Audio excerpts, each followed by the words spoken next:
Good morning, children. Today we'll be starting a new chapter of science, that is water. Water, a much familiar word to you, right? Water, it is in the ground, it is in the air, or we can say water is everywhere, right? So we all are dependent, even the plants, the animals, we all are dependent on water, right? It has a large number of purpose. Water has a large number of purpose, not only at homes. It is very useful for agriculture, it is highly needed for industries, for all these things, right? And not only at home, we need for washing, for cleaning, and all these things, right? Water is everywhere, and the main sources might be your rains, your rivers, lakes, and ponds. We get water from all these things, your oceans, right? And then what are the main uses of water? What are the main uses of water? It is a highly long topic.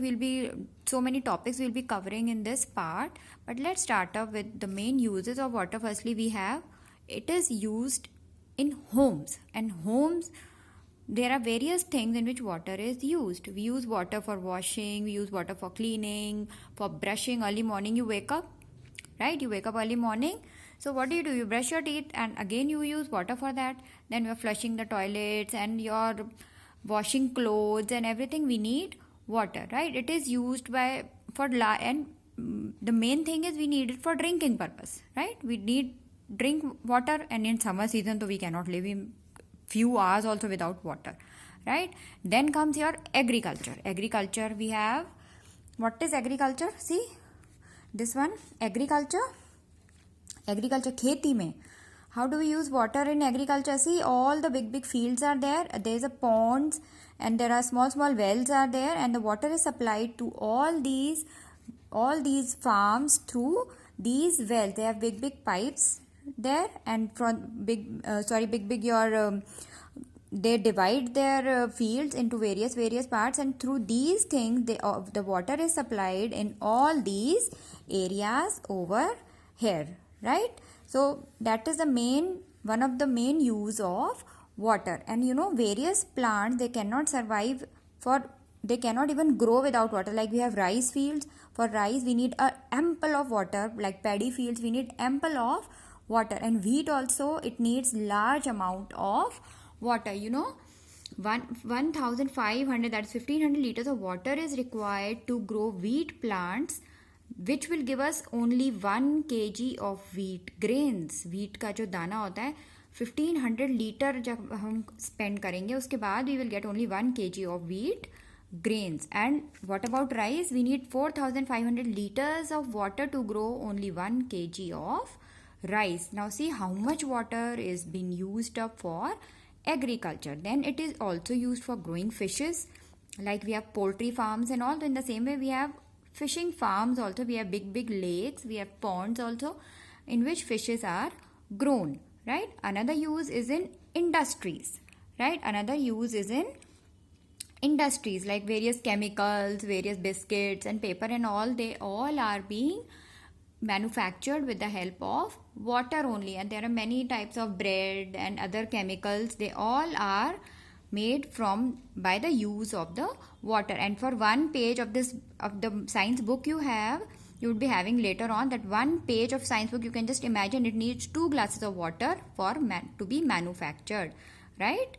Then it is used in cooling purpose. Like we have radiators in vehicles, or your cars, your scooters, they have radiators to make them cooling down, right? Then for transportation, it is used as sailing boats and ships. We have all these things are there. See, we have big ships are there just for transport, right? So that is used in transport. We have boats, we have big ships to transport all the goods from one country to different countries, or in the same country from one place to another, right? Then it is used as seed dispersal. Seed dispersal you would have done in class 5 also. Seed dispersal, like this plants near the seashore. Basic example is your coconut plant. You remember coconut? And various other seeds are there. Coconut is being transported from one place to another, and various other examples are there. And those seeds are transported from one place to another through the seeds only. Through this seed dispersal, that is only through water, right? Then it is also used to generate electricity. And electricity generate means we just click on dams, right? It is used. See, we have a picture of dam here, generate electricity. These dams are there. See, such a big one, right? So what the water is being stored here, and it is from here it is just pushed out with high pressure, right? They have hydroelectric generate your power. Both these things are there. They have hydroelectric power plants are there, right? And what do? They just generate electricity by the falling water. The water is it falls down from this area, right? And the turbines, they move, and your electricity is generated, right? And the same thing happens in the power plants. They have thermal power plants. They have again high pressure thermal, right? Heating, the water is heated, and what happens? A high pressure, with that high pressure, that steam is generated, and the steam, it just moves the turbines, and water, it generates electricity by that rotation of the turbine, right? Now the question arises, from where do we get water from, right? We have done so many uses of water in industries, in agriculture. We basically need water everywhere, right? Now the question is, where do we get water from, or what are the sources of water? ये पानी हमें कहाँ कहाँ से मिलता है? We have various sources of water. We have rivers, we have lakes, we have ponds, wells, and springs. These are all the sources of water, right? Now firstly, your rivers, from where do we from these rivers? Rivers, again, by the melting of snow. We have big glaciers, and the snows on the mountains, when they melt, they come down, right? And they form the rivers, right?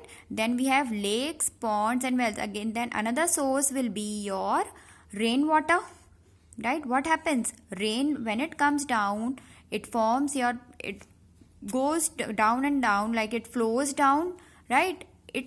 Then it forms your lakes, your ponds, and your wells. But remember, they are quite, not we can say a pure source of water. Rain is a purest form of natural water, but when it comes down, it forms lake, then it keeps on moving and moving. It gets contaminated, it gets polluted. But some of the people, like people in the villages and all, they drink this water only, but still it needs to be purified. It contains some amount of salt also in it, right? Then we have springs, that is the underground water, right? Which comes out on its own, that forms the spring, the underground water that comes out on its own. We have seen, have you ever gone to Rudrapur area and all? In those places, that underground water, it comes out on its own. We have artisan wells there, artisan wells, and there are the fields in which the underground water, it comes out on its own at particular area. You are not making a well, you are not digging anything, you just put a pipe there, a bit of a few meters or something, they'll go deep, and that water, it comes out automatically from that particular area, that are known as artisan wells. And the same type, the underground water, where it comes out on its own, they form the springs. Now the water we use, the water that we are using, that is coming to us through the pipes and all, that is the water which we are getting from all these places. It is purified, it is various chemicals, various medicines have been put into that water to make us safe for us to be drinking, right? That is impure, it contains a little amount of salt also, right? Now, so what we conclude from here, we have main two sources, like we have the snow mountains or the glaciers, and the purest form, that is the rainwater. Remember, rainwater is the purest form of water. And what happens, this water only, it seeps through the ground, जो थोड़ा सा पानी जो है वो नीचे चला जाता है, that rainwater, that goes down, and here it collects down, and it forms your underground source of underground water, and this comes out in the form of this springs and wells which we dig, right? So we have the main sources here. We have glaciers and the rain, and from where these things they get water from. So the main another source is your oceans. Yes, ocean is the largest source of water on earth. Ocean, it covers 2/3 of the earth. 2/3 part is covered with water, and that is the ocean water, right? And but remember, this ocean water is highly salted. It is a saline water. It contains so much salt that we cannot use it for drinking purpose, neither we can use it for your domestic purpose or any other thing, because that is so much saline. It contains lot of salt, and removing that salt is very expensive process, right? But it doesn't mean that this water is waste. No, this water, again through water cycle, it forms the fresh water source of your lakes, ponds and all. They are the fresh water sources. So this water, that ocean water, only through the water cycle, like through the evaporation, this you will be doing later in this chapter only, it forms the main source of all these fresh water sources. ये वाले water के जो source है वो main आपका oceans ही हैं. We cannot drink ocean water as such, but through the water cycle it gets evaporated, then again through cooling, condensation, your various processes are there through which this ocean water only it comes down to earth, and we form all these fresh water sources, right? So this completes, and this ocean only, that water that again freezes here, then again it melts and again comes down. It again fills up your rivers, your lakes, your ponds and wells, right? So this finishes up this topic.